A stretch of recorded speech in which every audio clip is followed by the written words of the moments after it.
मसीह खुदावन के बाबरकत जलालीपुर फजल नाम में आप सबकी सलामती हो। आज हम मुकाशफा की किताब उसका 14वां बाब 3 फरिश्तों का पैगाम के बारे में सीखेंगे। आइए बाइबल मुकद्दस में से सीखते हैं। जब हम 14वें बाब और उसकी 6ठी आयत से लेकर 13वीं आयत तक पढ़ते हैं तो उसमें कुछ यूं लिखा हुआ है।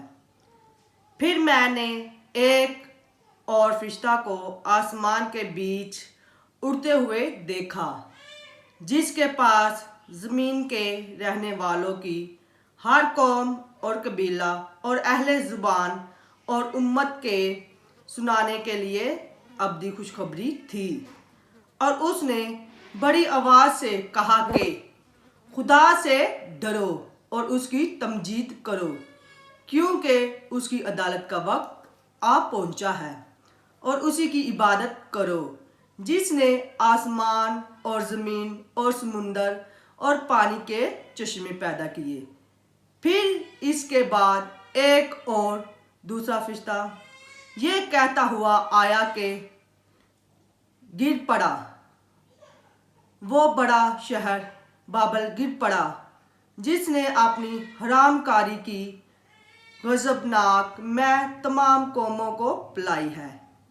फिर इसके बाद एक और तीसरे फरिश्ता ने आकर बड़ी आवाज़ से कहा कि जो कोई उस हैवान और उसके बुत की परस्तिश करे और अपने माथे या अपने हाथ पर उसकी छाप ले, वो खुदा के कहर की उस खालिस मैह को पिएगा जो उसके गज़ब के प्याले में बड़ी गई है, और पाक फरिश्तों के सामने और बर्रा के सामने आग और गंधक के अजाब में मुब्तला होगा, और उनके अजाब का धुआं अब्दल आबाद उठता रहेगा। और जो उस हैवान और उसके बुत की परस्तिश करते हैं और जो उसके नाम की छाप लेते हैं, उनको रात दिन चैन ना होगा। मुकद्दसों यानी खुदा के हुक्मों पर अमल करने वालों और यीशु पर ईमान रखने वालों के सब्र का यही मौका है। फिर मैंने आसमान में से ये आवाज़ सुनी कि लिख, मुबारक हैं वो मुर्दे जो अब से खुदावन में मरते हैं। रूह फरमाता है बेशक, क्योंकि वो अपनी मेहनतों से आराम पाएंगे और उनके अमाल उनके साथ साथ होते हैं। खुदावन के पाक कलाम पढ़े जाने पर खुदावन की बरकत हो। खुदावन का शुक्र हो।